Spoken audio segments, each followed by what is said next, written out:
Hello there and welcome back to another review. So today we're going to be looking at The Postman Fights Back, which I believe is also known as The Postman Strikes Back. Made in 1982 and directed by Ronny, and we get a hell of a lot of stars in this movie, from the likes of Leung, Chow, Mei-sheng, Eddy, real great cast here. I think this may have been like Ronny Yu's, I want to say his third or so film as director. Now the first time I saw this movie was when it was released back in the Hong Kong Legends label here in the UK in the early 2000s time. We also have Yuen Woo-ping involved with production on this one, though I think it was mainly Yun Shun-yi who handled the action choreography along with Brandy Yun.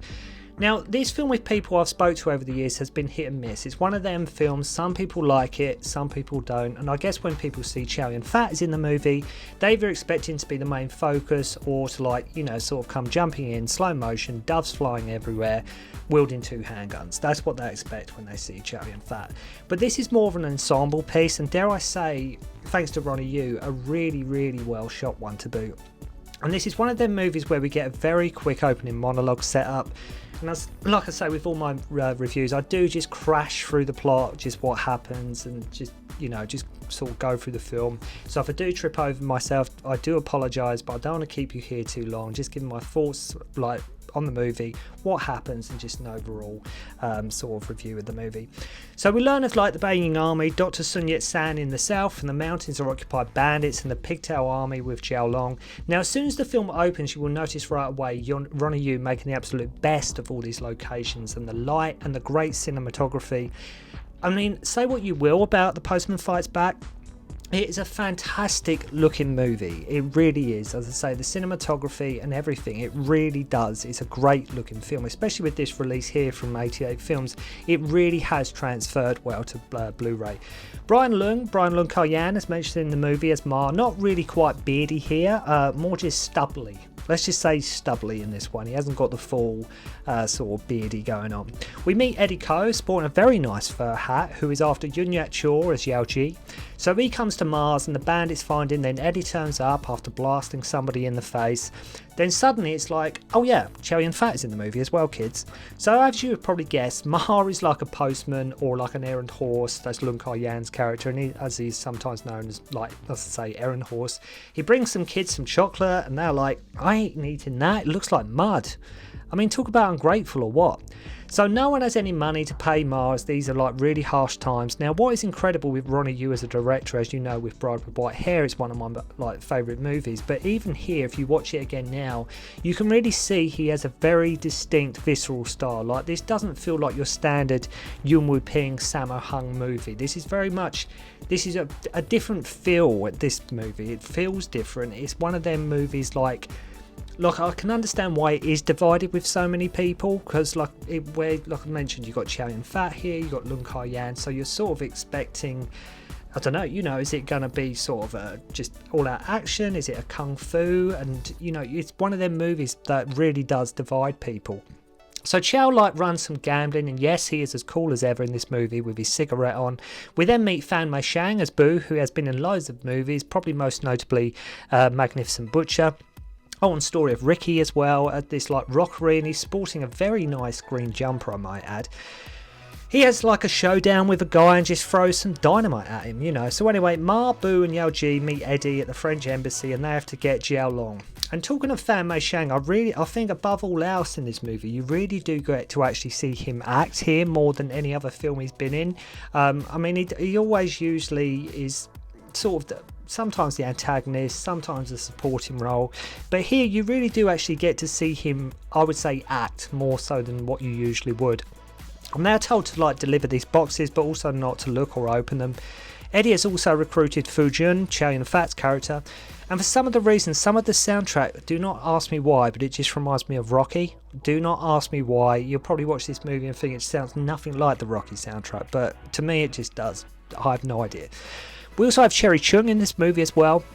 Now, some shots of this movie absolutely, as I mentioned, it looks amazing. Some shots in particular just really do stand out, and it looks like they could have been filmed yesterday. That's how well the film looks. So after their horses and things are gone, they wait to save this girl being attacked by bandits. Chow has this armed art thing going on as well. And what is interesting with Chow in this movie, even here in 1982, he still has that cheeky, amazing, charismatic look, and it's quite obvious he was going to go on to bigger and better things. They get ambushed by some bandits, Yao Ji gets stabbed, and the whole film becomes a bit like a road movie. And by God, this film looks cold. Like, every shot you can feel the coldness and how bitter it looks. Mind you, we also get lots of shots of them just sitting around smoking cigarettes. Amazingly, out of everyone in the movie, it's actually Chow probably has the first real fight, and what is awesome is out of nowhere, with like somebody's taking on, they break out the nunchucks, and Chow like kills him with his scarf, death by scarf. What way to go!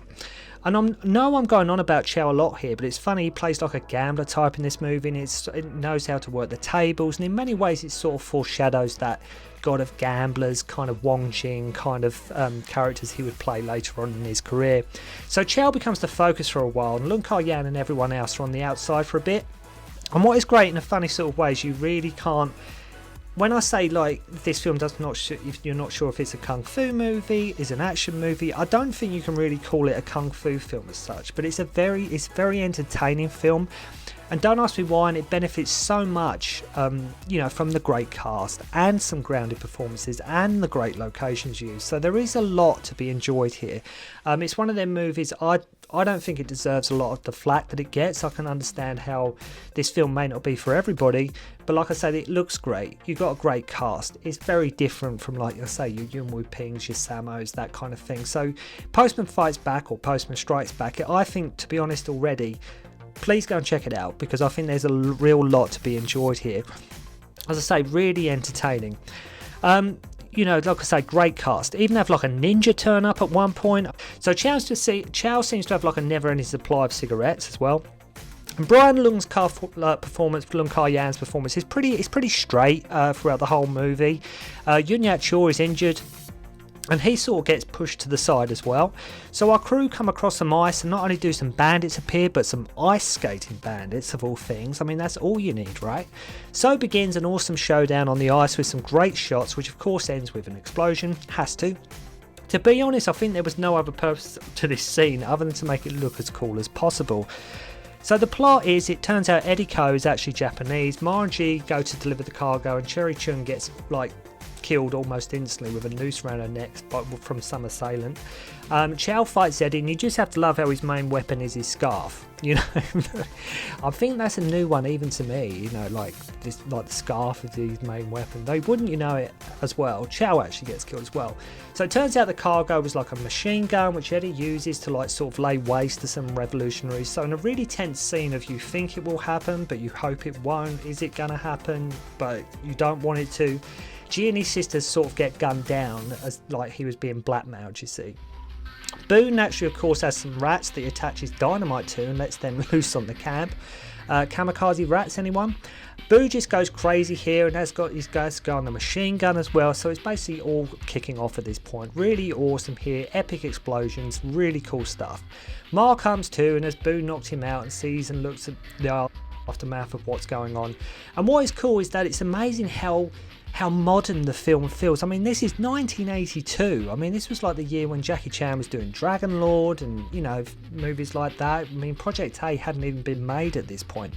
But it's amazing how it's one of them movies that I was watching it. I mean, I've seen it before, but watching it again recently, it's like, I can't believe it's one of the movies. I can't believe it is as old as it is. Like, it doesn't look or seem the movie is like it was made when it was, if you know what I mean. So Leung Kar-yan confronts Eddy Ko, who turns into like ninja form, and he just literally just shoots fire at him, And a great location here with the trees and the surrounding area. And it actually looks like, if you watch this bit in the movie, it actually looks like the scene where Johnny Cage takes on Scorpion in the first Mortal Kombat movie from 1995. It actually looks that. That bit where he does take on Scorpion, like that forest, like randomly for whatever reason Johnny Cage is just walking in sort of the forest when the tournaments began and he meets Scorpion. It's a bit like here. It does look very similar to that kind of look. Then he turns into like a white ninja, and quite a novel idea as well, how he has like these magnetic plates and Ma uses his dial to detect where he is, which gives the fight some intelligence, maybe a bit gimmicky, but it really does It just, rather than just let's kung fu fight, it really does give the end fight just sort of just something there. There's something there that does set it apart. So there's more, like I say, lots of blowing. There's quite a number of explosions in the movie. You couldn't, again, like I say it was a kung fu scene. Like the end, it's just more, like I say, it's an action film. It's more of an action movie. And like I say, after another explosion, the film is like sort of randomly ends with a black and white photos of the cast and the credits. But to me personally, I really enjoyed it. I know, again, I've just really crashed through that. But I think it's a fun movie, great cast, nunchucks, ninja, scarves as weapons, kamikaze rats, Chow Yun-fat, Leung Yan, Eddy, Cherie, Chung. Go and check it out, because it really, really isn't a bad movie. So thank you very much for watching, hope you enjoyed the review, and I'll see you again soon. Don't concentrate on the finger or you will miss all that heavenly glory.